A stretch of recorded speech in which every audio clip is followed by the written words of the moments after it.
Stan Bharti, CEO, Forbes in Manhattan, joining us. Stan, thanks so much for joining us. We're trying to figure out the best way to plan our long-term portfolio based on so much volatility. What works over the long term? I know gold has run up. You know, we were talking about 6-year highs, 7-year highs.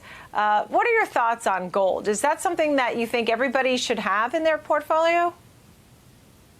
First of all, thank you for having me. Great to be here. This is the year of gold.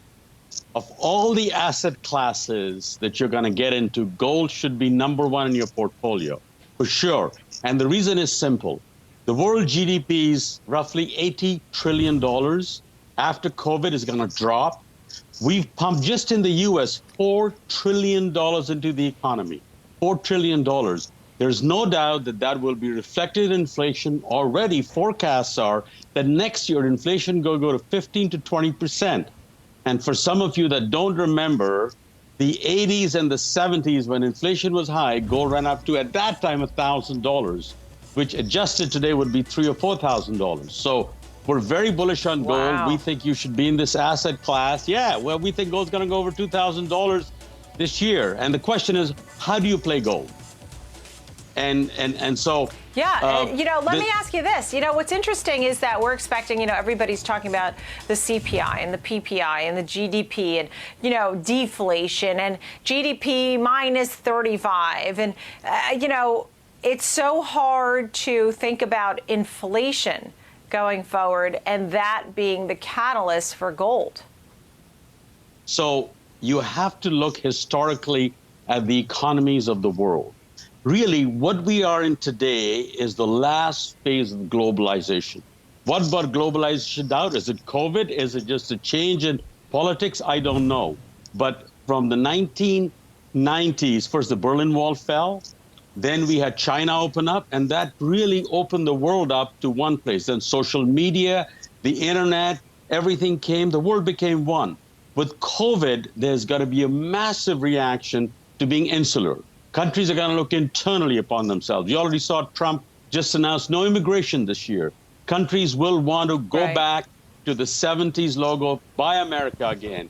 Countries will want to treat the U.S. dollar will become very strong, and gold will become very strong. Other currencies are going to suffer. Look at the Brazilian real. It's at 5 to 1, for example. So tell me how do I put this gold in my portfolio, okay? Let's say you convince me. I see your story, and I see where they're already pushing Made in America, and I saw it. And, you know, I'm the biggest patriot around, and I really want our country to recover.